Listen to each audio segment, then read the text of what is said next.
ఈ రోజు మా ఇంటి దగ్గర అయితే క్రేన్ అనేది వచ్చింది. ఎందుకొచ్చింది ఈ వీడియో పూర్తిగా చూడండి నేను చూపిస్తాను. ఈ క్రేన్ ఆపరేటర్ పాకిస్తాన్ అతను. ఇక్కడ క్రేన్ ఎందుకు ఎక్కువ వాడతారంటే పైనుంచి ఏమన్నా కిందికి దింపాలన్నా, కింది నుంచి పైకి ఎత్తి పెట్టాలన్నా గాని ఇలా క్రేన్ అనేది వాడతారు. ఇక్కడ మనుషులైతే తక్కువ. ఇక్కడ చూడొచ్చు మీరు మా ఇంటి మీద అయితే 3 సెంట్రల్ ఏసీలు అయితే ఉన్నాయి. ఇక్కడ ఒకటి, ఇక్కడ ఒకటి, కింద అనేది ఒకటి ఉంది. చూపిస్తాను మీకి. అది ఒకటి. ఇవి మొత్తం 3 ఏసీలు. ఇవి మొత్తం ఏసీలన్నీ కిందికైతే దింపేకైతే వచ్చింది క్రేను. చూడొచ్చు మీరు. ఇది చూడ్డానికి చిన్నగా కనిపిస్తున్నాయి కదా ఏసీలు. చానా భారీగా అయితే ఉన్నాయి ఇవి.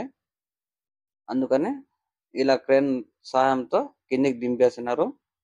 ఈ క్రేన్ ఎంత పెద్దగా అంటే కింది నుంచి 5వ ఫ్లోర్ పైకైతే ఏమన్నా అయితే అక్కడ సామాన్లు కిందికి దింపుతాది.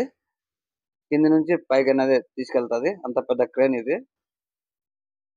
అలానే మా ఇంటికి ఇన్ని రోజులు చల్లగా చూసిన ఏసీలన్నీ ఈ రోజుతో అనేది ఎళ్ళిపోతున్నాయి.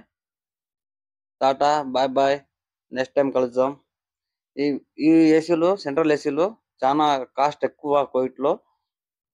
ఇప్పుడు మీరు చూస్తున్నారు కదా! ఒక ఏసీ 2,00,000 నుంచి 3,00,000 మధ్యలో అయితే ఉంటది ఈ ఏసీ. చూడొచ్చు మీరు. ఇప్పుడు ఇంకా పెద్ద ఏసీలనేవి వచ్చాయి. అవి ఇంకా కాస్టు. ఇవి ఎక్కడన్నా సైడ్‌కి పెడతారో తెలీదు. అమ్మేస్తారో తెలీదు. ఈ ఇల్లు పూర్తి రెడీ అయిన తర్వాత మళ్ళా కొత్త ఏసీలనేవి తెచ్చి పెడతారో తెలీదు. లేకపోతే ఇవే బిగిస్తారో తెలీదు. చూడండి మా ఇంటి దగ్గర క్రేన్ అనేది వచ్చి హైడ్రాలిక్ అయితే దింపాలికి టైల్స్‌లన్నీ పగిలిపోయినాయి. అంత పెద్ద క్రేన్ కదా! అణిగిపోయింది భూమి. చూడొచ్చు మీరు.